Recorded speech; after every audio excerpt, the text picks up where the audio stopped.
I brace for the second drop and tell myself it's only turbulence, only math, only heat seeming along skin of alloy.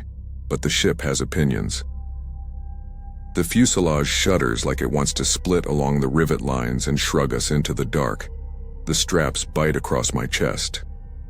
The harness ratchets a notch tighter on its own.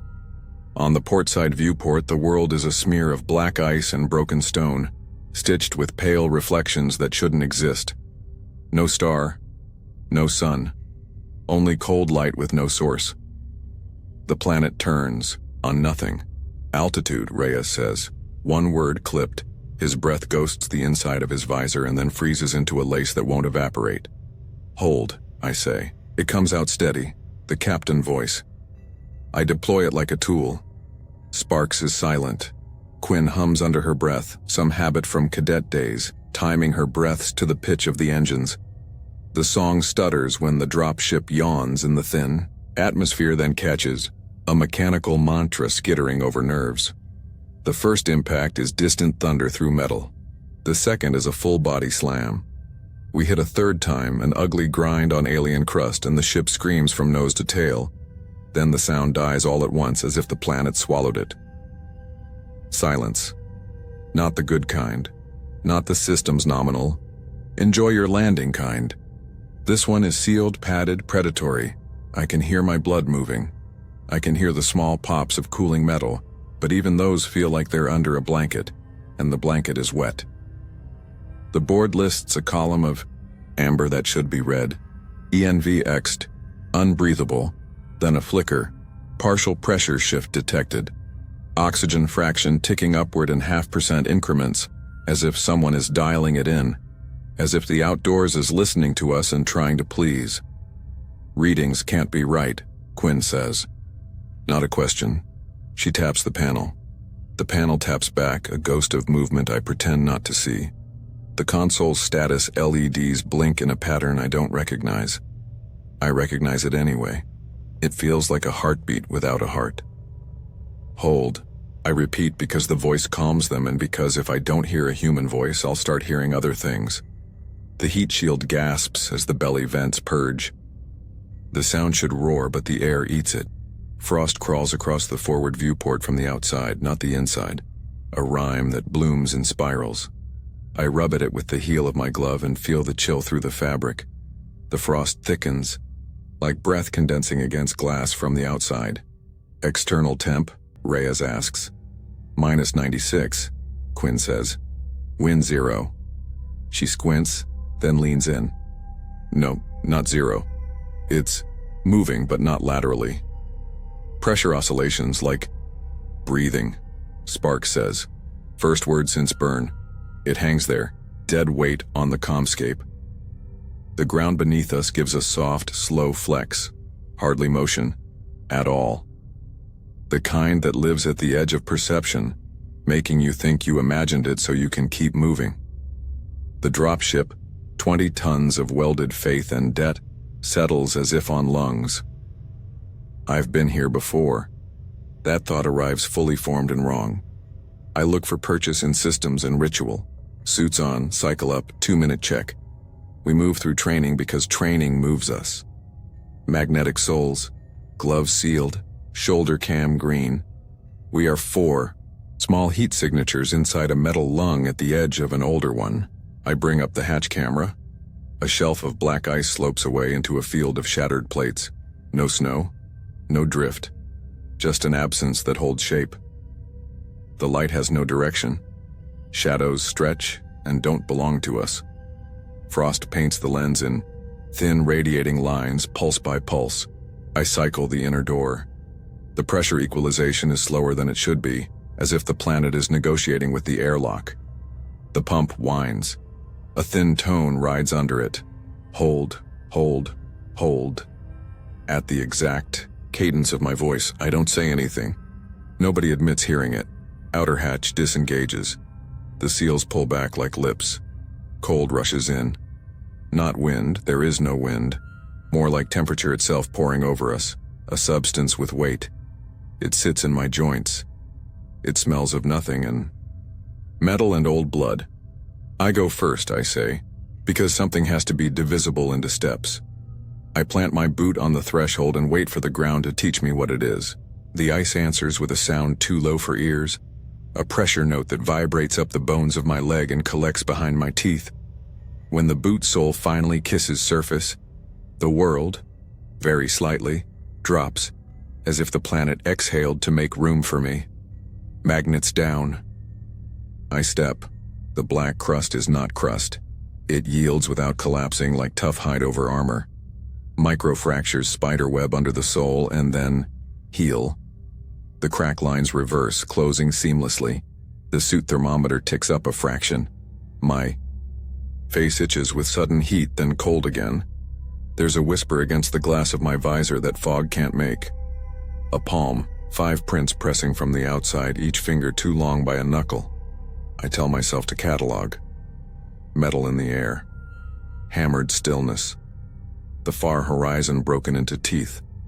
A shape like a tower if towers could ooze sideways and freeze halfway. Through the collapse. No stars. Only the idea of stars. Quinn's boots touch down behind me. She gasps, not from cold. It's resonant, she says. Feel it? Can you feel? Don't describe it, I say, as if naming it will make it more solid.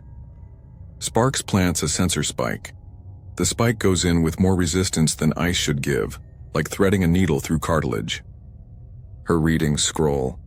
Surface chemistry is in flux, she says, not just sublimation, it's Captain, it's reacting to us. Everything reacts, Reyes mutters. But he's scanning the horizon like a man expecting it to answer. Tethered to the ship, 20-meter payout. The line pings when the ground flexes. Gentle, pulse regular. I count without meaning to. 9 seconds between pulses, then 8, then 9 again.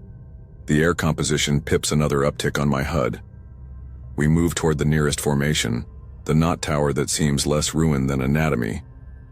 Up close, its surface is not stone. It is fused plates of something that remembers having been molten, streaked, with seams that creep like healed scars.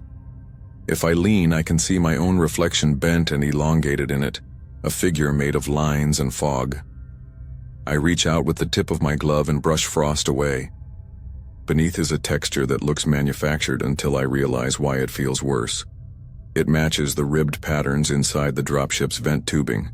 Not the same alloy, not the same scale, but the same intention. Architecture, Quinn whispers, and then corrects herself. Anatomy. The frost creeps back over what I've uncovered, not because the air is cold, but because something from within is exhaling into my handprint and filling it with sugar-white breath. The pattern it makes is a spiral. The center point lines up with where my palm touched. The spiral tightens like it's documenting the act of contact and wanting more. Captain, Sparks says. Don't touch it again. I hadn't meant to. My hand keeps lifting anyway. I close my fist inside the glove until knuckles protest. We keep to plan, I say. Grid the site. Fast scans. 2-minute pause at every corner. I set the first marker. Its beacon glows a color no human standard assigned it. The ground hum deepens. The tether line strokes my calf in a motion that belongs to animal tails, not rope. I look down. The line is still. My suit's haptics register touch that isn't happening. A private sensation. The planet is learning which nerves belong to me. Reyes works in silence, shoulders squared against a wind that does not exist. The antenna he assembles is older than any of us. Spare parts from a service that cut our pay 2 contracts ago. He locks it into place. The base ring sizzles when it meets the ice. A plume of vapor climbs 3 meters, then folds itself neatly back into the ground as though ashamed to be seen. Signal? I ask. Noise, he says. Lot of it. The noise speaks in a structure the brain wants to solve. You can hear a child's cry in any fan if you want to. You can hear a warning in the engine if you've survived one fire. Hold, says the static again. Hold course, hold breath, hold. It isn't just my cadence now. I hear Sparks. I hear Reyes. I hear Quinn. I hear a fourth voice I know as well as my own and can't place until my throat tightens. Cade, don't say that name. It lives in a different report with signatures you forged to end it. I shouldn't have brought them down. Quinn turns to me, visor lamps washing her face into a skull. Do you ever get the feeling we missed the warning by a few seconds? She asks. We didn't miss anything, I tell her. The voice is good steel. Inside it, the seam splits. We move away from the ship. 20 meters stretches to 21 without the tether paying out. The line's reel shows slack. The physical line lies straight. Distances are not cooperating. Each step magnifies the hum. Under the hum, a slicker sound slides along the thin bones of the ear, as if something beneath the ice is folding and unfolding skin. Captain, Sparks says, you're going to want to see this. I join her. She's kneeled on the ground, helmet nearly touching the ice. Beneath the surface, in a layer the color of deep bruise, shapes churn in slow motion. Bubbles at first, then something angular, then something that is not quite geometry. A ribbed curve, a hinge, a plate like a scale. The scale catches my light and flashes a dull, mirrored glint that returns my face to me in slices. Alive, Quinn says. Not fear, not wonder. Data. Don't say that, Rhea snaps. Then you say it, she says. He doesn't. I can't feel my hands. The chill there is different. Hot at the core, cold at the skin. My suit's inner layer wakes from safe mode and flows micro-warmth along my spine. The warmth never arrives. The hum finds a second tone under itself, syncopated. I match it. 2 beats in my chest, not 1. I press a glove to my sternum. The haptic returns. Recognized. The surface rises an imperceptible degree, and then holds. My magnet soles click in and out of engagement as the metal struggles to decide what is ground and what is me. I look back at the dropship to reset the world. It has changed, not in the obvious way. The silhouette holds, but the frost patterns on its hull aren't our frost. The spirals on the metal lip of the hatch are deeper now, etched, memory carved, into alloy. I know how long it would take for that much pitting, that much wear. Years. We've been here 7 minutes. Pack up, I say. We're not staying. Footsteps behind me, crunch, crunch, like boots on snow that isn't there. I turn. No one is that close. My helmet lamps find only surface when they should find legs. The footsteps keep going, circle us, stop. Something presses lightly against my left calf. Captain. Sparks's voice is flat. It has to be, to make room for what rides beneath it. Fear that's had its teeth filed down. Under your boots. Look. The ice isn't ice. It's a diaphragm, a membrane, a flexible pane of pressure that bows and straightens with a patience that belongs to the very old. Beneath it, just below the matte black, something fans out and in with my breath. When I hold my breath, it holds. When I exhale, it answers. No, I say to the ground. To myself. I don't know who I'm briefing anymore. The hum deepens into something like a word. My name. Maybe not. It's better if it isn't. I take a step back and the surface seals around the print I leave, closing like lips around the shape, memorizing me. The tether goes slack, then taut, then slack again without moving. The antenna clicks through 4 impossible frequencies before settling on the one that sounds like a heartbeat, recorded in an empty room. We are 4 dots of heat and breath and debt on a world that has decided to include us in its next inhalation. Inside, I say. Now. No one argues. We move as a unit, steps too careful to be called running. The hatch is open because I told it to stay open. Good captains don't let doors close when there are people outside. I tell myself that's why I left. I tell myself I'll keep it to that. We reach the ramp. The ground swells under it, gentle, obscene. The ramp lifts without servos engaging, the way a sheet lifts when someone breathes beneath it. I hear the tone again, now braided through with a rasp, a wetness. The frost on the threshold flares in radiant spirals and then melts not into water, but into vapor that curls and presses against my visor like a face wanting to kiss through glass. I step onto the ramp. The world sighs and rises to meet me. Under my boots, the planet breathes. Spark starts screaming. The ruin sits like a broken tooth jutting from the planet's crust, half swallowed by ice. From orbit, it had looked inert, dead stone locked in, black frost. Up close, the geometry is wrong. Beams bent into corridors, door frames slumped like melted bone, arches sagging but still holding weight. We shouldn't have been able to walk inside, but the structure accommodates us, twisting human in places where no hand could have designed it. We drag the survey crates down the ramp, magnets whining against the slick ground. My breath fogs inside, the helmet, frosting the visor edges. The tether reels out behind us, a silver lifeline that looks thinner with every step. The walls of the ruin rise in silence, slabs of black and gray that seem more cast than quarried. Sparks breaks the silence. First? Nice place, someone call ahead, reserve us a suite. Her laugh is clipped, too sharp. The sound doesn't land. It echoes a second later, bent and strangled, returning through the comms in a pitch not quite her own. A half-tone lower, a pause, in the wrong place. Rhea stops walking. That wasn't funny. No, Sparks mutters, voice smaller. It wasn't. The echo hangs around us anyway, whispering against the walls like it's been waiting for company. We press on. Inside, the temperature rises by degrees, a wet, heavy heat. The stone isn't dry. Condensation slides down every wall, pooling in grooves along the floor. It smells faintly metallic through the filters, a taste I can't spit out. The walls drip as though sweating, droplets racing each other into seams that seem too deliberate. The gear's sensors clatter as we haul them forward. Every sound bounces back doubled, distorted. My own breathing sounds like someone else's rasp, deeper, slower. I keep adjusting gain on the suit mic, but it doesn't change. The deeper we go, the more the ruin pretends to be a station.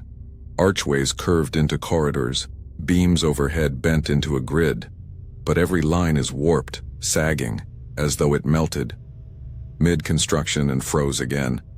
No engineering discipline could explain it. Light flickers across the curved ceilings, shadows without a source. We brought no power cells yet, no flood lamps. The lamps on our suits glow steady, but something else is strobing against the arches, patterns moving like hands through water. Quinn mutters to herself, recording. No visible energy source, possible phosphorescence, or bioluminescence embedded in... She cuts herself off when the lights pulse in sequence like they're answering her. I tell myself to ignore it, focus on the mission, grid the interior, record coordinates, don't interpret. That's for later. We set camp in a hollow chamber. The walls lean inward like ribs. Condensation patters against the crates. It feels like we've pitched shelter inside the lungs of something enormous. Reyes and Sparks assemble the scanner tripod. The machine hums, casting dull blue lines across the dripping stone. Each line bends, distorts, curves into spirals where the wall should be straight. Sparks curses, hits the console, resets. The spirals return anyway. Night cycle comes. We dim the suit lamps, huddle in the damp chamber. I cycle the logs.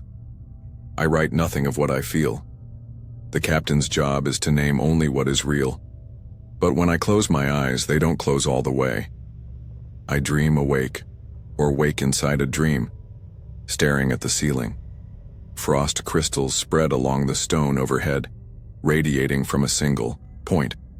They form a spiral, clean, perfect, deliberate, curling tighter and tighter.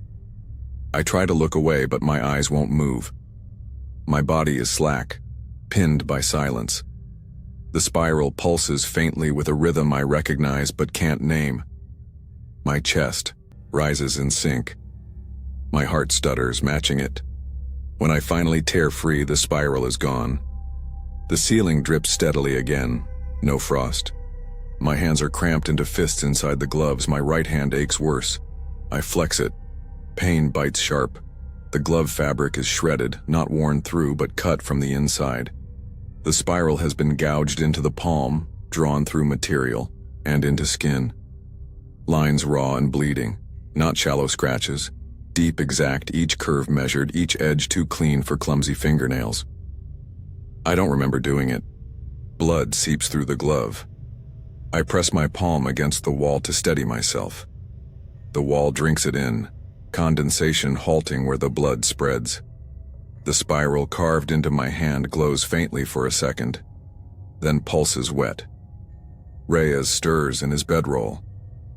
"Captain?" "Go back to sleep." My voice is flat, unfamiliar. He rolls over, mutters something about atmosphere readings. I look back at my hand. The spiral isn't just carved anymore. The cuts bead with fresh blood. Only they don't clot. They open wider. The lines widen like mouths. I feel warmth trickle down my wrist. My suit registers breach, then resets. The bleeding doesn't slow. The spiral breathes, flexes, tightening, and then it starts bleeding on its own. The spiral in my hand pumps blood without me, like it has its own circulation, independent of my veins. It seeps, drips, patters onto the wet floor in rhythm with the hum in the walls. I clench my fist, but the spiral keeps opening, keeps bleeding. The ruin hums louder. Somewhere behind me, Sparks stirs, mumbling through her calm. "Ghosts," she says, but the voice that answers doesn't belong to her. I don't register the sound as a scream at first. It's a metal tearing itself wrong, a frequency that runs under the skin and rips there instead of in the air. The ruin carries it, elbowing it through ribs of stone, and the floor hums so hard my teeth ache. Only when my body tries to crawl out of itself do I understand. Someone is screaming. Someone we brought down here. We move without orders, boots slipping on the sweating floor. The corridor narrows around us the way a throat narrows around a swallow. Condensation beads shake loose from the ceiling and patter on our shoulders like rain. But it's all wrong. Too warm. Too regular. Like the roof is timing itself to tamp us down. "Sparks," Reyes says. He doesn't put her name on a question. That makes it worse. I push speed into my legs and the tether line scours my hip, skittering over metal and sending little alarms up the suit. The air smells faint now of hot tools, of burnt wiring cooled too fast. My palm sweats into the spiral carved there, pressure stinging the cuts. I can feel it bleeding again inside the glove. A warm slickness the suit doesn't report. The suit wants a world with numbers. The ruin wants a different one. We come around the bend into a chamber and skid to a stop because all of Sparks is here except her. The survey pack lies on its straps, buckles unfastened. Her pry bar is still warm. I know because I pick it up and it leaves a print in frost that reforms immediately, swallowing the shape. Her comm unit hisses steadily in the puddle at the center, words chopped to a rasp. Sparks's name repeats and repeats, a loop that doesn't end, and in the loop a wrongness, syllables dragging like a bad translation. "Don't," Quinn says when I reach toward it. Her voice sounds like it's coming from behind her own face. I pick it up anyway. It's my job to lift the things full of teeth. Static slams my ear. For a second I don't hear anything else. Then the noise shapes. It becomes a voice that is not Sparks. It is careful and tired. It says in the cadence I use when there is blood and time is small, "I'm not here anymore." My mouth dries and the suit delivers water I don't swallow. The walls make a noise like a crowd remembering a song, low and together. It resonates through the floor into the bones of my arms, into the spiral in my hand. The cut flares hot, then cold. "I didn't record that," I say out loud to the air and to Reyes and Quinn and to the pile of gear that thinks it is a person. The comm repeats it again unchanged. "I'm not here anymore." And the ruin hums again in answer, satisfied with the call and response. We stand in that sound for a time that's either 4 seconds or long enough for the planet outside to grow a new mountain. My breath fogs inside the visor, a cloud the defogger should eat. Instead, the fog detaches in a perfect sphere and hovers at my lips, refusing to smear. Another breath joins it, then another. A small cluster of ghosts. The temperature drops in a thin slice of air at chest level, and the breath freeze cracks with tiny crystalline ticks. The spheres fall, pinging against the deck like glass. One explodes into powder when my boot shifts.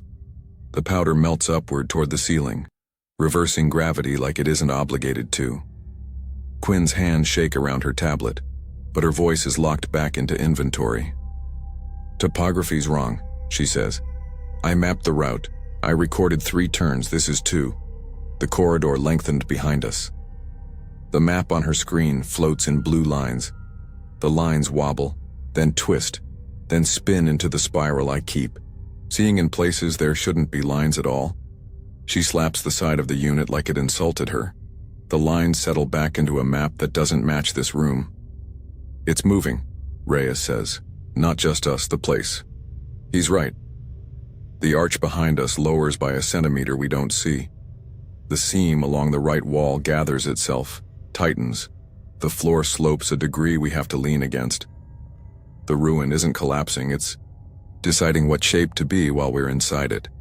I crouch and put Sparks's comm on the floor next to her pack, as if returning it will reverse whatever transaction was made here. The hiss closes down to a whisper. In the whisper I can hear breath, then a small wet swallow, then a sentence that becomes true by being said. "It's easier if you don't run," my voice tells me from the wound in the machine. Tiroan hums again. Approval loud. A shiver that runs through my spine and makes the muscles in my calves ask permission to spasm. "We're leaving," I say. I say it like an order, I believe. I anchor it in the part of me that still obeys orders. We pivot toward the corridor, and the corridor is not where it was. Where an open throat used to be is a wall with a seam that is a doorway if the room is honest. It isn't. The seam snugs shut while I'm watching, as unconcerned as a mouth finishing a yawn. Another opening stares from our left, a slit angled wrong. I know it was not there before because there are no footprints leading into it. The floor is a wet mirror. Our boot prints repeat in it, delayed by a second, stepping where we stepped after we step. In the second between step and reflection, I watch the prints of a fourth person keep pace with ours. A half pace ahead. The fourth wears Sparks's boots. My chest tightens for oxygen I'm already getting. The suit chimes to assure me of air. I do not trust. "Pick a vector," Quinn says too quickly. "The way you say something to cancel a thought you just had." "The one we came in," Reyes answers. He knows that's not a direction anymore. We take the slit left because it is a choice, and choices make people feel like they are not prey.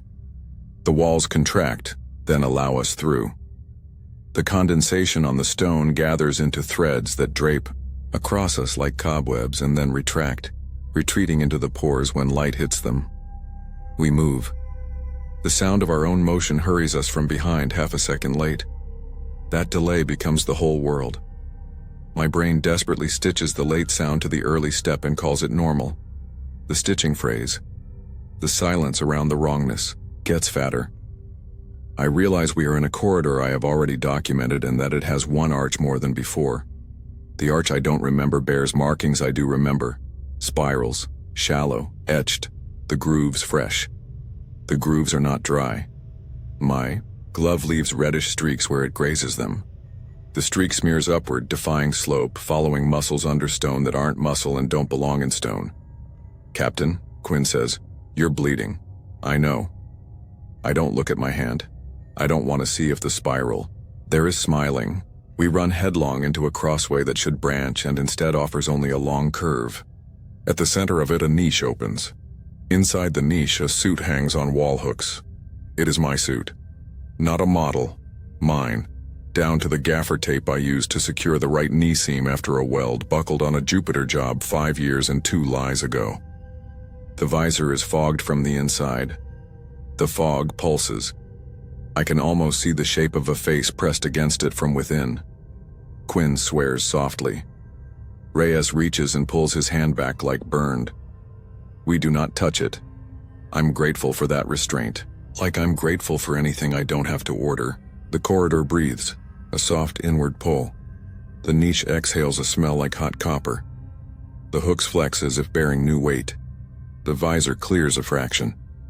For a blink, I see my own eyes looking out from a face that is not inside that helmet and never has been. The not me blinks before I do. We back away, 3 magnets clicking in panicked sync. The ruin hums higher now, a pitch that fattens and leans. The floor under the niche bulges, then flattens as if swallowing. Left, I say. Take the left. There is no left. The corridor obliges and manufactures one. We turn into it before the edges finish growing. The air cools in a ribbon that wraps the neck, thin as a wire. My next breath fogs and stays suspended again, but larger this time, a fist-sized globe that trembles as if considering us. It falls and shatters, and the sound is small and precise, the clean pop of a glass ampule breaking in a lab long ago where I made a decision I told the debrief was the only possible one. Guilt comes back as a smell. Old coolant, hot plastic, hair singed in a flash. Don't lose it, I say to myself and to them. We keep moving. The corridor opens into a space that refuses to decide whether it is a room or a throat. The ceiling rises and lowers in slow undulation. The walls gleam like polished metal and then slump like meat, then crust over with frost that doesn't last. In the center, a standing slab interrupts the world like a thought you can't stop having. Its surface ripples as if wet. There is something on the far side of it. I know this the way you know someone stands on your front step before they knock. The hair under the suit tries to climb free. I step to the right to see around. The slab steers with me, keeping the far side hidden. It has decided the reveal is not mine. The calm in my palm crackles on instinct, not power. Don't come, Spark says in my voice. Don't come get me. I shut the unit off. It does not shut off. I squeeze. My hand answers with pain. The spiral answers with pleasure, a luxurious throb that syncs with the hum in the walls like an instrument finding its orchestra. Reyes points past me toward the floor. More gear, not ours. A coil of cable white with frost. A toolkit with labels in a language I don't read but recognize as human anyway. A child's toy car with one wheel gone, bright blue, gone dull. The ruin is a stomach that never learned to digest plastic. Others, Quinn says. Before us, the slab twitches and the room's proportions shear by a degree so small you only hear it. My balance goes. The magnets catch late. I pitch sideways and bang my helmet on the wall hard enough to star the composite. A hum climbs inside my skull and wraps around the old places I keep quiet. For a stretched second, I am on a different ship with a different crew and a door that will not open. It won't open because I told it not to. I told it to save 3 lives in exchange for 1. The door obeyed, and the way he screamed sounded like metal breaking the way metal breaks down here. Hot and alive. The memory leaves a taste like solder and mercy. The ruin approves. The hum lowers into a purr. We go back, Reyes says, voice gritted into shape. There is no back, Quinn answers, because she catalogs reality even when it hurts. I can't think of a thing to say that isn't a prayer to a machine. I pick a direction because I have to. I pick toward the sound that isn't a sound, toward the place where the air seems to thin and thicken at once. We move. Our footprints on the whetstone don't follow us anymore. They go the other way toward the room we just left. The delayed echo of our steps arrives not late now, but early, as if the corridor has decided it likes beginnings and will make more of them.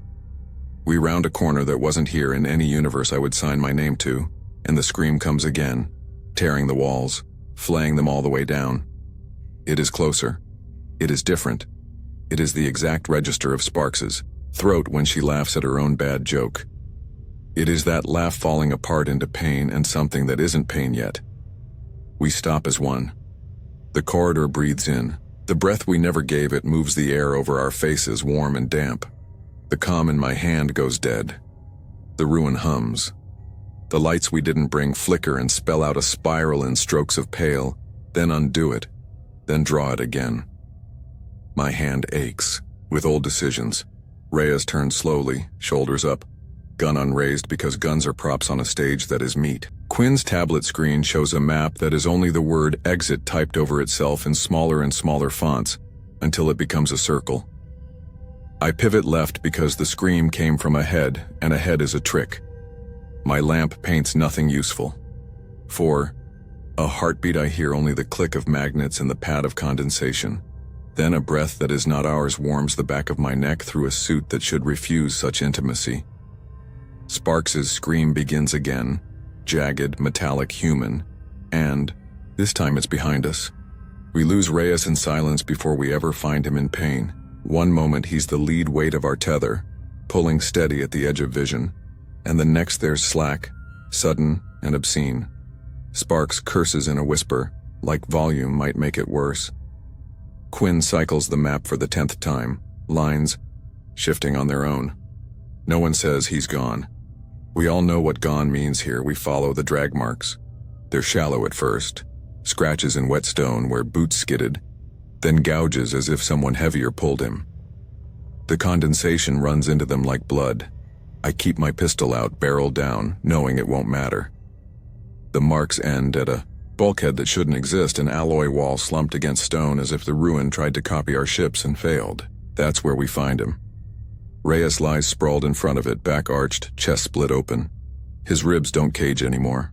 They splay outward, bent into a grotesque antenna. Thin white struts, slick with fluid. His lungs should be there. They aren't. Something else is. It pulses. A metallic twitch, rhythmic as if testing muscle memory it doesn't own. Thin filaments quiver against the cold, shining faint blue before retreating back into him. He's still alive. His eyes move. They lock on each of us in turn, frantic, begging, but his mouth only opens and closes, jaw sliding with no sound. The suit's chest plate has fused into the flesh, metal threaded with bone. Sparks raises her rifle. We can't leave him like this. Quinn grabs her arm. We don't know. We do. Sparks snaps. You know what this is? I do, but I don't say it. Naming things here makes them real. My hand hovers over my sidearm, thumb brushing the safety. I picture the clean mercy shot, the last command I can give him. But my arm won't move. None of ours do. We stand in a semicircle watching him suffer, while the thing inside him twitches and grows. His body locks, muscles seizing so hard the cracking echoes through the ruin. His spine jerks, arching him off the floor, teeth snapping together. Quinn whispers, "Shoot him, Captain, please." But I don't. I can't. Mercy has weight, and I'm already sinking under it. We step back instead. We retreat as though distance will disguise our failure. Reyes's eyes follow us, wide and wet, desperate. Then the lights die. Not our suit lamps, those still burn, but the phantom glow that haunts these halls snuffs out like a held breath.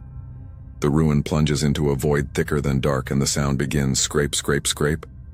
Bone against metal, a dragging, irregular rhythm drawing closer.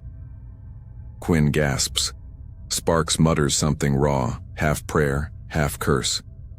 I stay frozen, knees locked, heart throttling itself. My lamp jerks toward the noise. The beam catches glimpses. A pale arc of rib dragging on the wall. A twitch of something sharp where a hand should be. Droplets falling upward from his wounds instead of down. The sound of weight redistributing. The groan of a body learning a new geometry. The others run. Their footsteps clap the corridor, fading fast. The tether yanks, then slips from my belt. I don't follow. The scraping stops. Silence pools around me, too complete. Then from the dark, his voice. Stay. It's wrong. Warped, pulled through shredded speakers. But it's him. Reyes. The same tone he used during training drills when we stayed late in 0G, when he told me to relax, to stop carrying everything with me. Something stirs in the beam of my lamp. His face, or the memory of it. Skin slack, mouth torn at the edges. eyes still human but framed by ribs that jut like jagged armor. His chest doesn't rise. There's no breath in him, no lungs to breathe with. And still he moves. He gets up. Not in jerks or spasms, but steady, deliberate. His limbs bend wrong, joints locked by the metal growing through them. His right hand unfolds into lengths of bone splitting into blades, each one dripping condensation that hisses on the floor. My body refuses orders. I stand there staring until the spiral in my palm throbs sharp enough to snap me free. The cut is bleeding again, hot under the glove, pulsing in sync with the hum that rises in the walls. He takes a step toward me. The ribs flex. The filaments inside his chest flare. "Stay," he says again, clearer now. The sound vibrates in my teeth, bypassing ears. His voice is inside me, in the scarred parts I keep hidden. I stumble back. The lamp shakes in my hand, the beam skittering across him. For an instant I see Quinn's face stretched across his chest, her mouth moving though she's not here.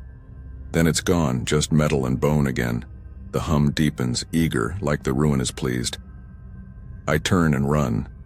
Boots slap wet stone, echo chasing me like footsteps not my own. Behind me the scrape follows, bone dragging steel, patient, steady. He doesn't need to rush because I already left him. We run, not together, not in formation, just running, scattering like rats through corridors that keep multiplying. Every archway branches into two more. Every turn spills into halls I swear I've already passed. My boots splash through puddles that form at my feet and vanish the moment I look back. The ruin is stretching, rethreading itself around us. I try to call for Quinn, for Sparks, for anyone, but the comms are no longer comms. Static bleeds into whispers. My name comes through first, soft, pleading, then louder, then desperate, shouted, screamed.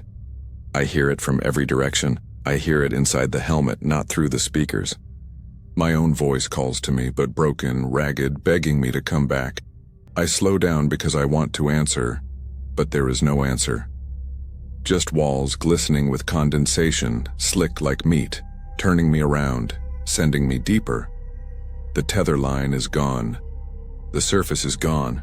I look at the map, Quinn's tablet link, and it's blank, flat, a plane of gray. No coordinates, no entry point. The planet has sealed over our descent. It's as if we never landed at all. I choke down the panic and keep moving. Then, Quinn's voice cuts through, clear, solid, a knife through fog. "There's a signal ahead, follow it, that's the way out." I don't know if I believe her, but belief is irrelevant. There's nothing else. My legs carry me toward the faint beacon pulsing across my HUD. The comms hiss again. Through the static comes Sparks's voice. "Captain," I stop dead. My chest locks tight, pressure flooding the spiral carved into my hand. The cuts flare hot, bleeding again, pulsing with each syllable. "Captain," she says, steady now, stronger. "It's safe here. This way. Escape." I know she's dead. I saw her gear, her comm spitting out my voice. I know what the ruin does with the dead. And still, I want to believe. Every instinct screams at me to run the other way, but every piece of me that still remembers her laughter aches to follow. The beacon grows stronger. The corridors funnel inward, spiraling toward a single chamber. The walls sweat heavier here, rivulets sliding down in parallel lines, all pointing to the same place. Quinn is there, standing at the threshold. Her visor is fogged, her lamp sputtering. She doesn't look at me, doesn't speak again. She just gestures forward, sharp, urgent. I step into the chamber. It's hollow, domed, lined with fused stone and metal that twists together into grotesque ribs. At the center stands a console, human in shape, alien in material. Its screen is shattered, glass fused into stone, frozen mid-melt. Wires curl like veins into the walls. The console shouldn't work. It shouldn't exist. And yet, it's broadcasting. Sparks's voice pours from the speaker, clear as a memory. "Captain, come on. Safety this way." I stagger closer. The glow of the screen, faint, green, illuminates her words as though alive. My chest tightens until I can't breathe. I press a hand against the edge, ignoring the sting as my blood smears into the grooves. The message loops. The words fracture. Safety, safety, escape, until they stretch into a scream. Not hers anymore. Mine. I hear myself on the console, screaming like an animal, a sound I've never made. It cuts through me like a blade, raw, unending. The console shakes. The wires pulse like veins pumping blood. Then silence. The screen flickers, once, then goes black. The chamber hums around me, low and patient. The ruin has my voice now. The corridor stops pretending to be dead. Stone that used to merely sweat begins to breathe. Seams open and close with a damp coherence. Not collapse but cadence. Like lungs filling under bruised ribs. Like mouths testing vowels. When we stand still, the walls lean nearer. When we move, they part and then seal, memory forming behind us. The spiral cut in my palm throbs to the same slow tempo, a metronome I didn't consent to.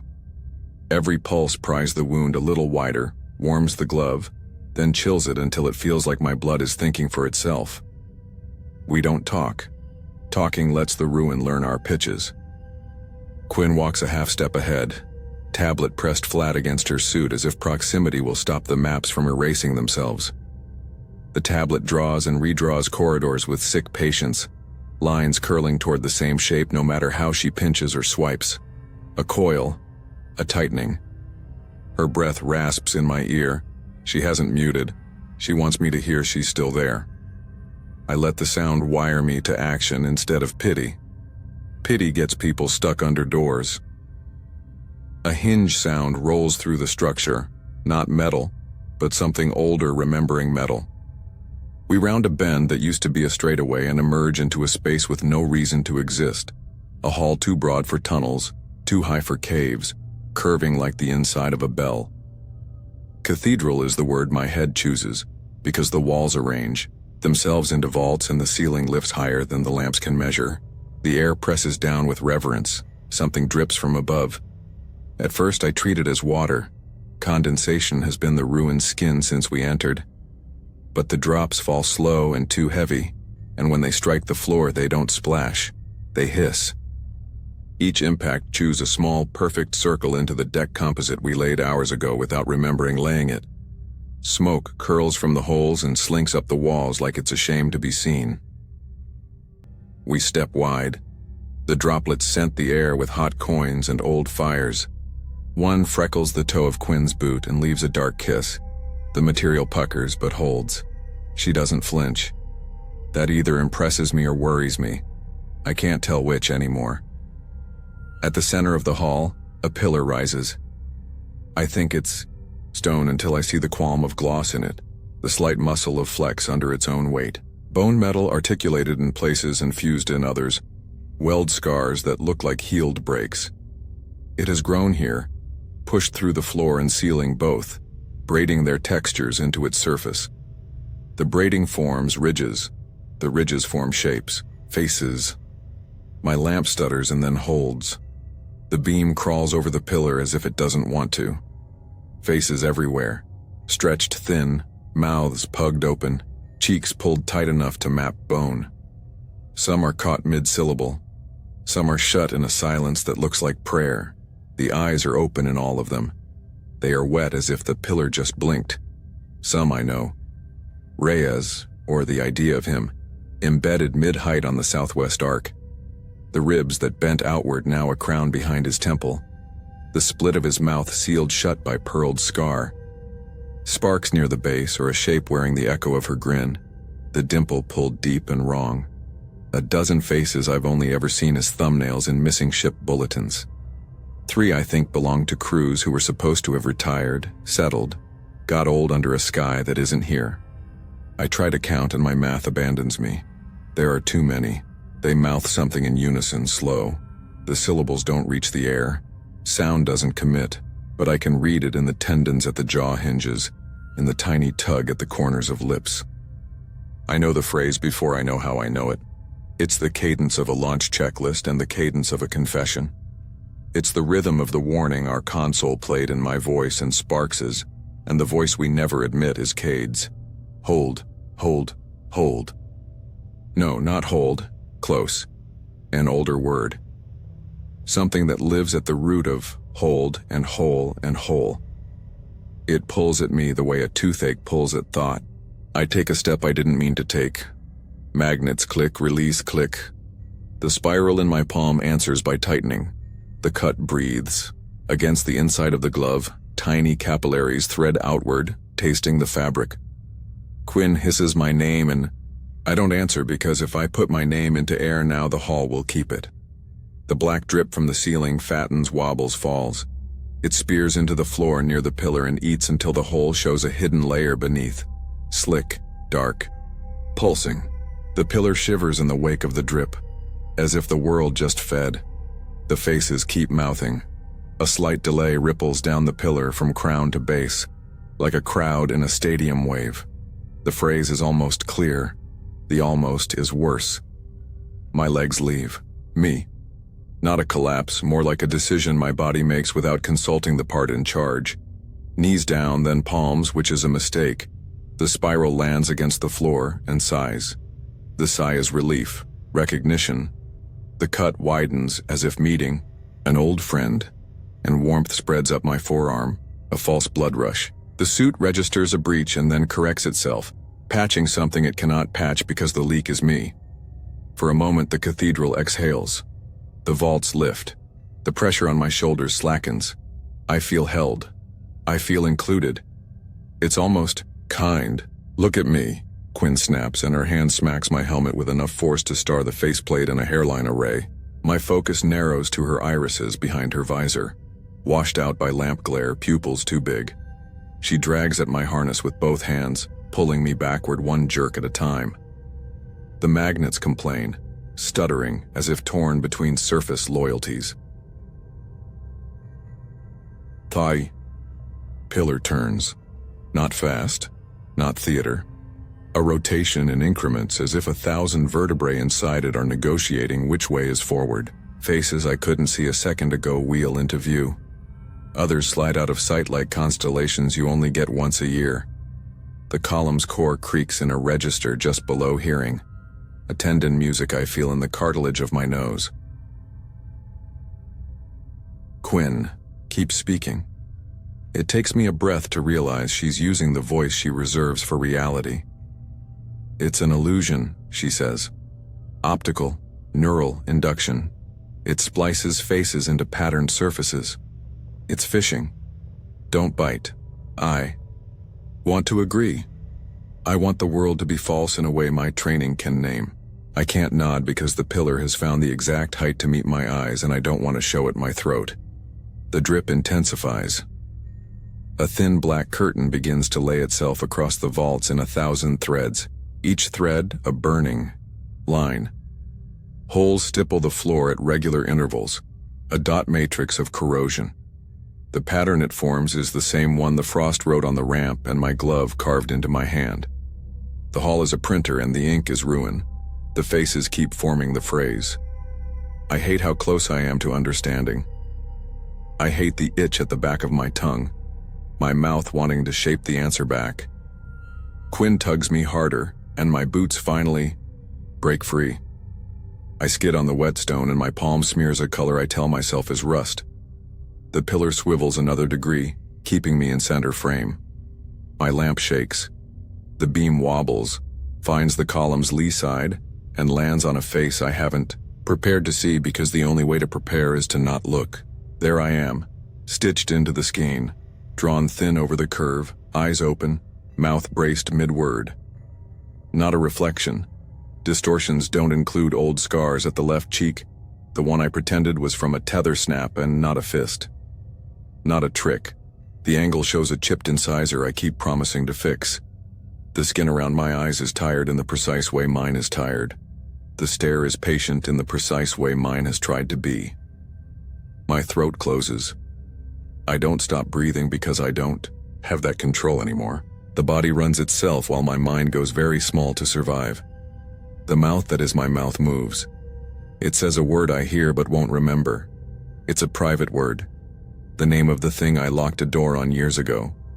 The choice I made and then baptized in paperwork. It lands in my ear with the weight of an object placed on a shelf I thought I'd welded shut. I will not repeat it. I would rather open my visor and vacuum. Quinn hauls me another meter, and my kneecap screams a warning.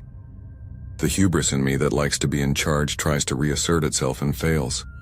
I am drag weight. She drags anyway. She curses steady now like a prayer for atheists. Don't look, she says, which is useless and also correct. Impossible, I say, and the voice that comes out is careful, tired. My own calm voice from the console, the one that said I'm not here anymore. The pillar hums in pleasure at the match. Faces I don't know blink awake and follow our retreat. Eyes of different colors and shapes align in a single intent. They are keeping track.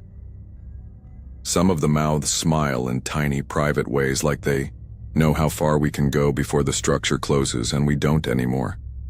The hall tightens, the black threads slur into sheets, and the burning smell steps down from metaphor into throat. The holes in the floor begin to connect, circles kissing, into channels.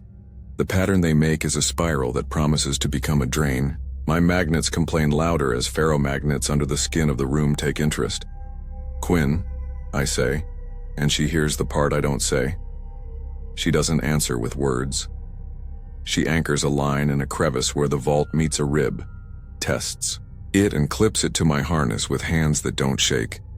Then she backs toward the corridor's mouth, pulling, trying not to glance at the pillar and glancing anyway.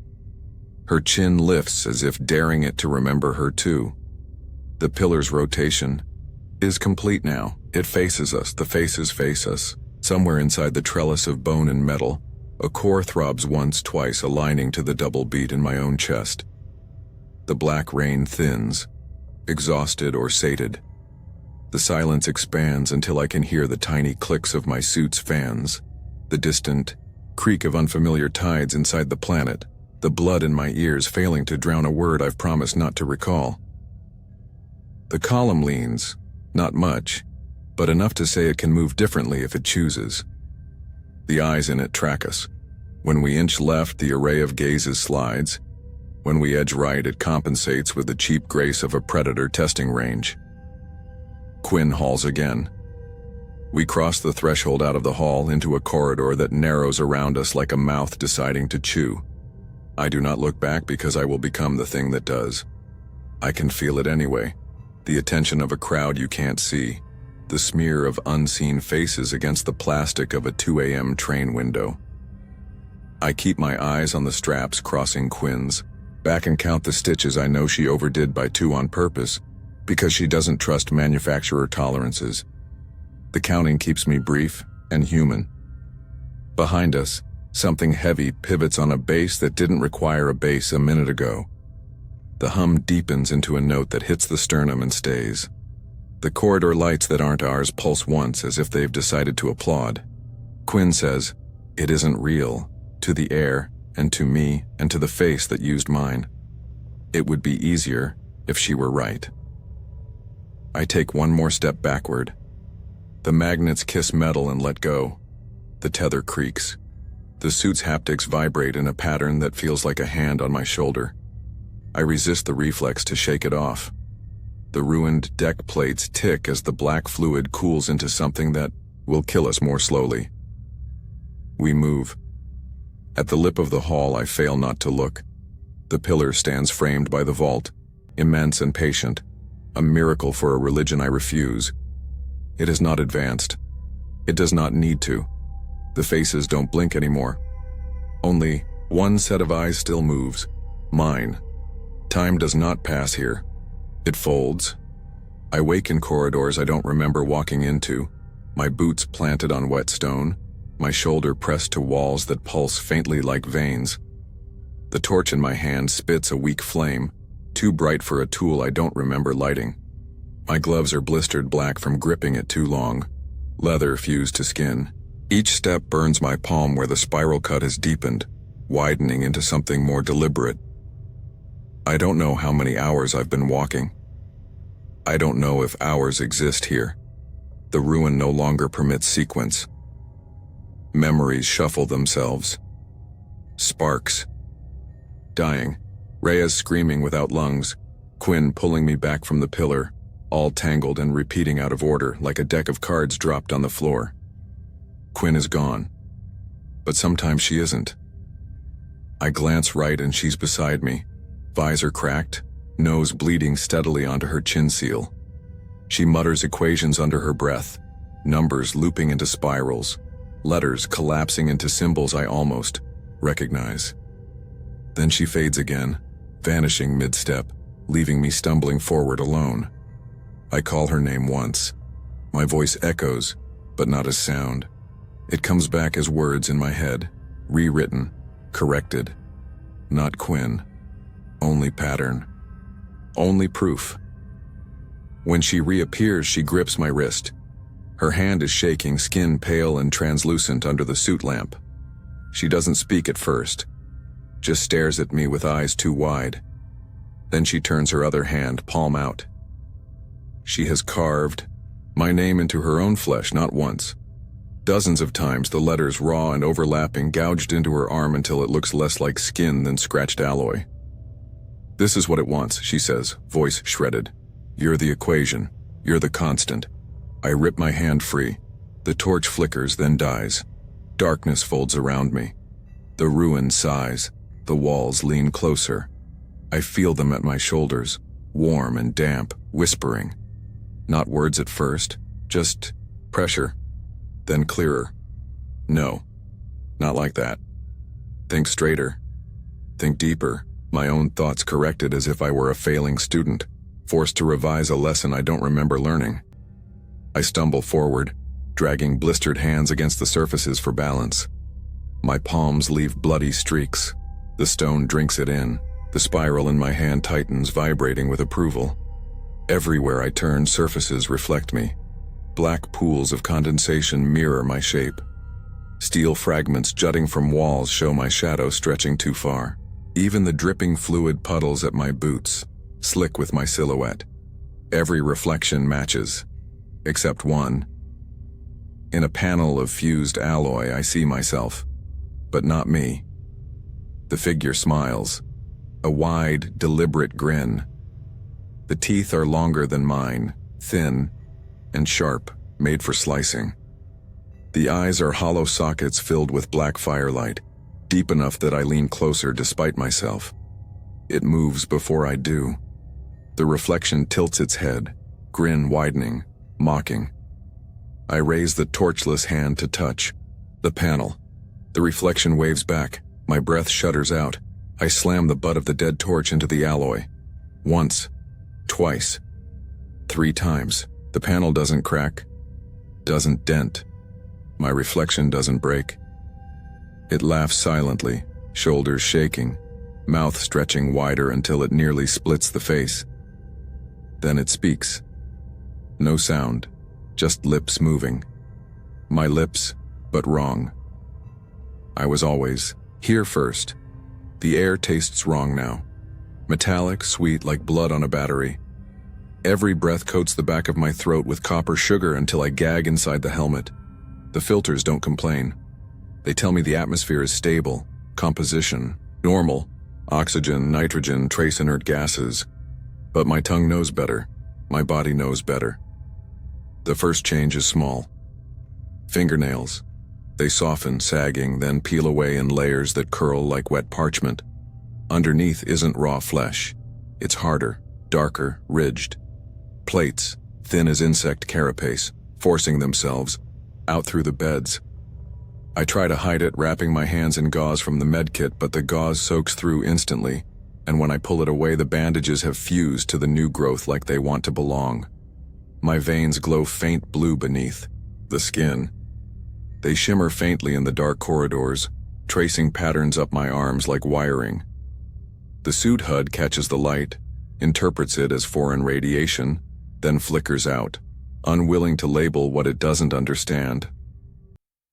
I try to seal myself in, Denial, tape the gloves tighter, double bind the seams, but the suit betrays me. The fabric softens, melting where it touches the plates. It doesn't tear. It fuses. The material draws inward, bonding to the skin, knitting itself into the hard ridges. I tug at it in panic, but the suit resists. It isn't clothing anymore. It's graft. The walls approve. I feel them pulsing closer, humming in a rhythm that threads perfectly into the spiral cut in my palm. The wound hasn't healed.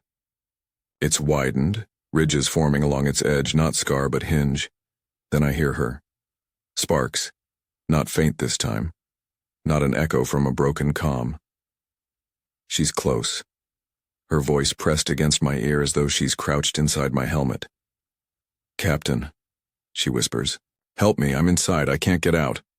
I slam my fist against the wall, try to shake her loose, but her voice threads deeper, pulling at marrow. "Don't leave me here. Tear it open. Tear me out." I claw at my chest plate, fingers, digging until the new ridges catch on the seam. The armor flexes, resists, then gives, snapping free with a shriek that echoes down the corridor like metal on bone. I rip at myself, digging past fabric that isn't fabric anymore, trying to reach where her voice resonates. Beneath the surface, something shifts. Not sparks, not me. Something larger, quieter, patient. I can feel it listening, as though my thrashing is entertainment. "Deeper," she begs. "You'll find me if you go deeper." But the voice bends midway, warps into tones Sparks never used. Lower, wetter, drawn out. A chorus of mouths pressed against the same syllable.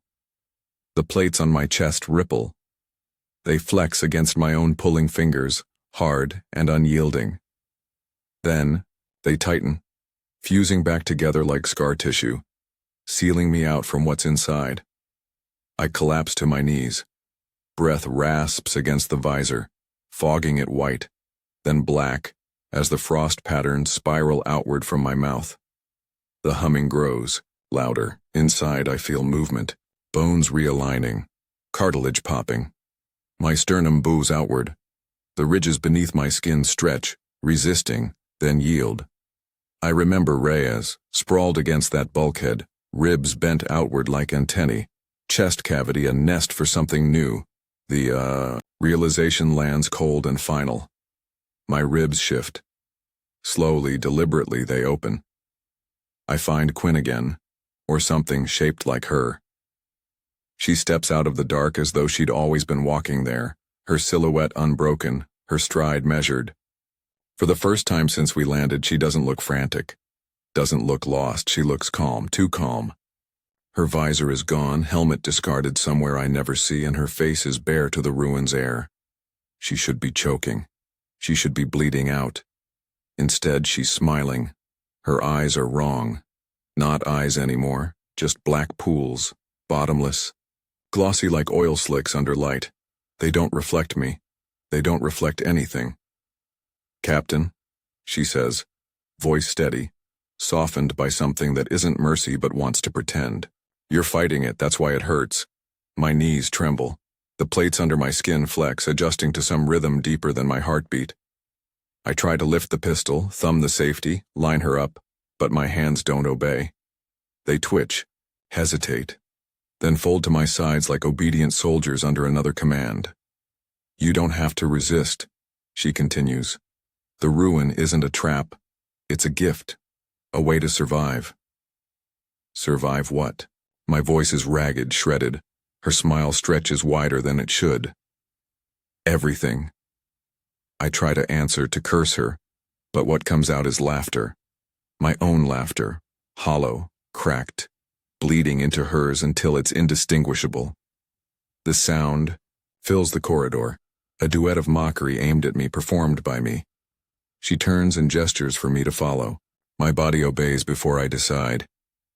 We move through a narrowing passage that breathes us inward until it swells open into another chamber. The smell here is sharp, a cocktail of hot metal and sweet rot. Lights flicker overhead, light that doesn't belong to our suits nor to any human design. The walls are lined with pods, dozens of them. Each pod cradles a figure caught halfway between human and machine. Rib cages of alloy, veins glowing faint blue like mine, jaws fused with steel hinges, faces frozen mid-expression, eyelids flickering as though in dream. They breathe slow, wet, synchronized. I stagger, bile crawling up my throat. Then I see it. One pod near the center. It holds me. Not a reflection, not a trick of light. Me. Same scar on the cheek, same crooked tooth, same weary slump of shoulders, eyes open, chest rising and falling, steady, deliberate, like sleep. But fresher. Cleaner. Not yet frayed, it looks more alive than I feel. My stomach lurches. I stumble back, colliding with Quinn's shoulder. She doesn't flinch. She leans close, lips at my ear, whispering words that crawl straight into the marrow. You've always been here. The pod me stirs. Its lips twitch. Its throat flexes. Then, its mouth opens wide and it screams, my name. I run because running pretends cause and effect still matter. The corridor accepts the fiction for 20 steps, then folds it. I round a corner at speed and crash into my own footprints coming the other way. Wet ovals stamped with spirals where my soles have worn thin. The prints steam in the cold. They aren't old. They are arriving. I put my boot down to avoid overlapping, and the print appears under it a blink early, like a cue given to an actor off stage. I lift my foot and see a second set appear ahead, coaxing me forward. My past wears my future and they both fit wrong.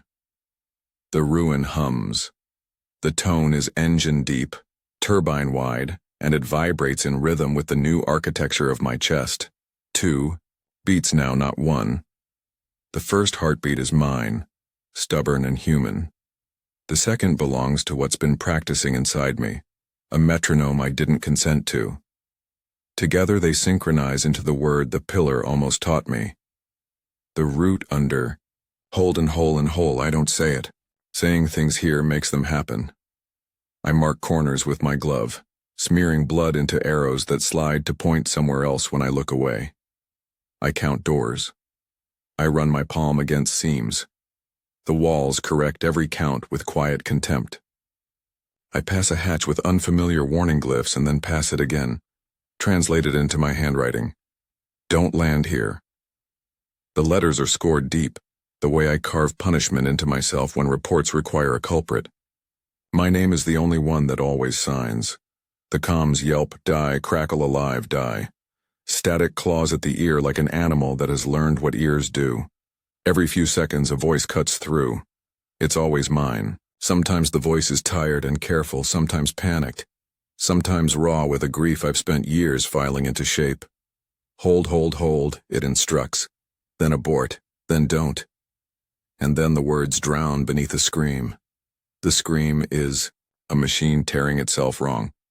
I make a left that should be an exit and come out into another left that wraps around behind me and pinches until I'm scraping along the wet wall sideways. The ruin breathes in and I flatten. I breathe out and it grants me a sliver more. It's not suffocating me. It's timing me. The world stutters bright in the distance. The light is directioned for once, a hard glare like a hangar flood. I run toward it because people always run toward light even when we write rules saying we won't. The corridor widens, spends itself, and drops me into a bay I recognize down to the rust past me rubbed off with a thumb. Our dropship cradle. Except, the cradle has turned herbarium. The vessel sits fossilized in its berth, hull swallowed by matter that is not growth and not weld, bone threaded through alloy the way vines thread a fence when you forget a season. Frost spirals have been etched into her skin by a patient hand that couldn't be a hand. Some are shallow. Some are carved so deep you can see insulation pilling along the edges. The starboard intake looks like a gill now. The left strut bows into a femur and holds fine. The bay doors are closed, but not mechanically. Something has drawn curtains of fused stone across them, and the curtains have veins. I stand there and let my stomach revolt until there's nothing left to argue. The taste in my mouth is battery and old coins. The double beat in my chest courts the hum in the floor until they're lovers again. Inside, the ship watches me. Not metaphor. The cockpit glass pulses with frost that clears itself in a breath, pattern that is not my own. Shadows move across the dead panels like hands checking for power. The access ramp is down. It shouldn't be. I left it up because good captains don't leave doors open when a place wants to eat. The ramp is down because I left it down in a life I have not yet remembered, or won't stop remembering. I climb. Magnets whisper against a skin of hoarfrost and something slick beneath, and every second step lands out of sequence, as though the ramp exists in two positions and I'm sampling both. The ship smell hits me at the threshold. Burnt polymer, warm dust, hunger. I touch the jam and it touches back, or the nerves in my palm report that it did. The corridor to the flight deck is shorter than I ever authorized. My knuckles scrape, a bulkhead that didn't used to curve. The wiring along the ceiling is ribbed now, a familiar pattern mirrored by new ridges in my forearms glowing faint blue as if happy to be home. Pipes along the wall exhale wetly. Low size spaced 9 seconds apart, then 8, then 9 again. The 8 is a kindness I recognize from a night when we pretended we could sleep. The cockpit waits with the patience of a morgue. 2 chairs. 2 harnesses. My handprints greasy on the armrest where I steady myself when the descent buffets. The panel lights are dead, and also not. They glow from beneath their own darkness, as if remembering illumination is the same as power. A strand of frost across the main display curls into a spiral and holds unmelting. And there, strapped in the left seat, hands on the controls, eyes wide enough to show whites even in this light, sits me. I've been seeing myself all day in metal lies and pillar faces and pod glass and once in a panel that waved, but none of those wore the exact set of my jaw when I'm lining up an approach in a wind I don't trust. None of those flexed fingers the way I flex mine to feel if a throttle will stick. This one does. I, swallows. The harness ratchets on its own a notch tighter, exactly where it bit earlier that is still now. He doesn't see me. He sees the planet filling the world ahead, a disk of black ice with no star to justify shadow. He sees the drop vector and the wrong silence. He hears Reyes and Sparks banter, hears Quinn recite numbers, hears himself use the captain voice that works, until it doesn't. I step closer until my visor bumps the back of his chair. The plastic ticks where my breath hits, then freezes, then falls like glass to the deck and skitters toward a drain the ship never had. He flinches at the sound, but not at me. He flinches because the first impact is always distant thunder. The second is the slam. The third is the grind. I reach for his shoulder to wrench him out of his own body to steal a chance from my own hands, and mine don't obey. They spread on the chair back, fingers splayed like a starfish, plates along, the knuckles locking to composite as if mating surfaces had been planned. The suit fuses a little more. I tell my arms to pull. They tell me they take orders elsewhere. The bay hum climbs into engine whine. Not ours. The ruins. The entire hall vibrates into launch readiness. Under my boots, the deck plates tremble, and then steady and then tremble again in the rhythm of a heartbeat that has learned to pretend it is thrust. I look past my own shoulder at the co-pilot's chair. It is empty. It is also occupied. The empty is now. The occupied is a twin smear. In the corner of my eye, a Quinn that isn't helmet off, eyes black as oil, mouth slivered into a smile that has learned my thresholds. Her lips shape a sentence I've already been given. Assimilation is mercy. I blink and she isn't there. Mercy remains. There are warnings carved into the glare shield.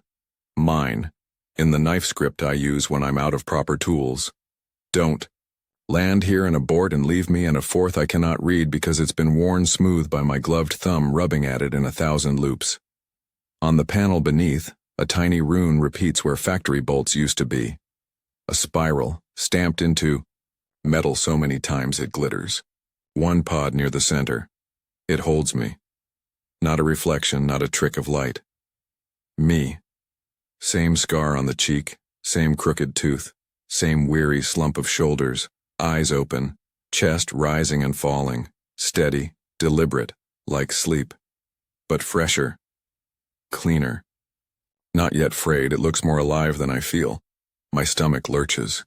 I stumble back, colliding with Quinn's shoulder. She doesn't flinch. She leans close, lips at my ear, whispering words that crawl straight into the marrow. You've always been here. The podme stirs. Its lips twitch. Its throat flexes. Then, its mouth opens wide and it screams, my name.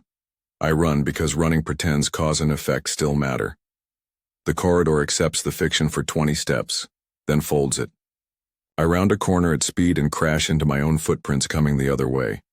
Wet ovals stamped with spirals where my soles have worn thin. The prints steam in the cold. They aren't old. They are arriving. I put my boot down to avoid overlapping, and the print appears under it a blink early, like a cue given to an actor off stage. I lift my foot and see a second set appear ahead, coaxing me forward. My past wears my future and they both fit wrong. The ruin hums. The tone is engine deep, turbine wide, and it vibrates in rhythm with the new architecture of my chest. 2 beats now, not 1. The first heartbeat is mine, stubborn and human. The second belongs to what's been practicing inside me, a metronome I didn't consent to. Together they synchronize into the word the pillar almost taught me. The root under, hold and hole and hole, I don't say it. Saying things here makes them happen. I mark corners with my glove, smearing blood into arrows that slide to point somewhere else when I look away. I count doors. I run my palm against seams. The walls correct every count with quiet contempt. I pass a hatch with unfamiliar warning glyphs and then pass it again, translated into my handwriting. Don't land here. The letters are scored deep, the way I carve punishment into myself when reports require a culprit. My name is the only one that always signs. The comms yelp, die, crackle alive, die. Static claws at the ear like an animal that has learned what ears do. Every few seconds a voice cuts through. It's always mine. Sometimes the voice is tired and careful, sometimes panicked. Sometimes raw with a grief I've spent years filing into shape. Hold, hold, hold, it instructs. Then abort, then don't. And then the words drown beneath a scream. The scream is a machine tearing itself wrong. I make a left that should be an exit and come out into another left that wraps around behind me and pinches until I'm scraping along the wet wall sideways. The ruin breathes in and I flatten. I breathe out and it grants me a sliver more. It's not suffocating me. It's timing me. The world stutters bright in the distance. The light is directioned for once, a hard glare like a hangar flood. I run toward it because people always run toward light even when we write rules saying we won't. The corridor widens, spends itself, and drops me into a bay I recognize down to the rust past me rubbed off with a thumb. Our dropship cradle. Except, the cradle has turned herbarium. The vessel sits fossilized in its berth, hull swallowed by matter that is not growth and not weld, bone threaded through alloy the way vines thread a fence when you forget a season. Frost spirals have been etched into her skin by a patient hand that couldn't be a hand. Some are shallow. Some are carved so deep you can see insulation pilling along the edges. The starboard intake looks like a gill now. The left strut bows into a femur and holds fine. The bay doors are closed, but not mechanically. Something has drawn curtains of fused stone across them, and the curtains have veins. I stand there and let my stomach revolt until there's nothing left to argue. The taste in my mouth is battery and old coins. The double beat in my chest courts the hum in the floor until they're lovers again. Inside, the ship watches me. Not metaphor. The cockpit glass pulses with frost that clears itself in a breath, pattern that is not my own. Shadows move across the dead panels like hands checking for power. The access ramp is down. It shouldn't be. I left it up because good captains don't leave doors open when a place wants to eat. The ramp is down because I left it down in a life I have not yet remembered, or won't stop remembering. I climb. Magnets whisper against a skin of hoarfrost and something slick beneath, and every second step lands out of sequence. as though the ramp exists in two positions and I'm sampling both. The ship smell hits me at the threshold. Burnt polymer, warm dust, hunger. I touch the jam and it touches back, or the nerves in my palm report that it did. The corridor to the flight deck is shorter than I ever authorized. My knuckles scrape, a bulkhead that didn't used to curve. The wiring along the ceiling is ribbed now, a familiar pattern mirrored by new ridges in my forearms glowing faint blue as if happy to be home. Pipes along the wall exhale wetly, low size spaced 9 seconds apart, then 8, then 9 again. The 8 is a kindness I recognize from a night when we pretended we could sleep. The cockpit waits with the patience of a morgue. 2 chairs. 2 harnesses. My handprints greasy on the armrest where I steady myself when the descent buffets. The panel lights are dead, and also not. They glow from beneath their own darkness, as if remembering illumination is the same as power.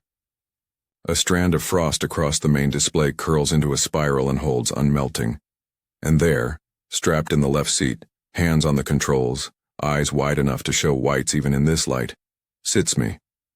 I've been seeing myself all day in metal lies and pillar faces and pod glass and once in a panel that waved, but none of those wore the exact set of my jaw when I'm lining up an approach in a wind I don't trust.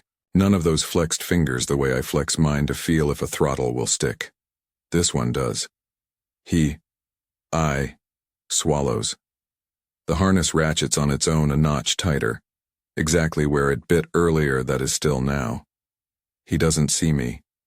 He sees the planet filling the world ahead, a disk of black ice with no star to justify shadow. He sees the drop vector and the wrong silence. He hears Reyes and Sparks banter, hears Quinn recite numbers, hears himself use the captain voice that works, until it doesn't. I step closer until my visor bumps the back of his chair. The plastic ticks where my breath hits, then freezes, then falls like glass to the deck and skitters toward a drain the ship never had. He flinches at the sound, but not at me. He flinches because the first impact is always distant thunder. The second is the slam. The third is the grind. I reach for his shoulder to wrench him out of his own body to steal a chance from my own hands, and mine don't obey. They spread on the chair back, fingers splayed like a starfish, plates along, the knuckles locking to composite as if mating surfaces had been planned. The suit fuses a little more. I tell my arms to pull. They tell me they take orders elsewhere. The bay hum climbs into engine whine. Not ours. The ruins. The entire hall vibrates into launch readiness. Under my boots, the deck plates tremble, and then steady and then tremble again in the rhythm of a heartbeat that has learned to pretend it is thrust. I look past my own shoulder at the co-pilot's chair. It is empty. It is also occupied. The empty is now. The occupied is a twin smear. In the corner of my eye, a Quinn that isn't helmet off, eyes black as oil, mouth slivered into a smile that has learned my thresholds. Her lips shape a sentence I've already been given. Assimilation is mercy. I blink and she isn't there. Mercy remains. There are warnings carved into the glare shield. Mine, in the knife script I use when I'm out of proper tools. Don't. Land here and abort and leave me and a fourth I cannot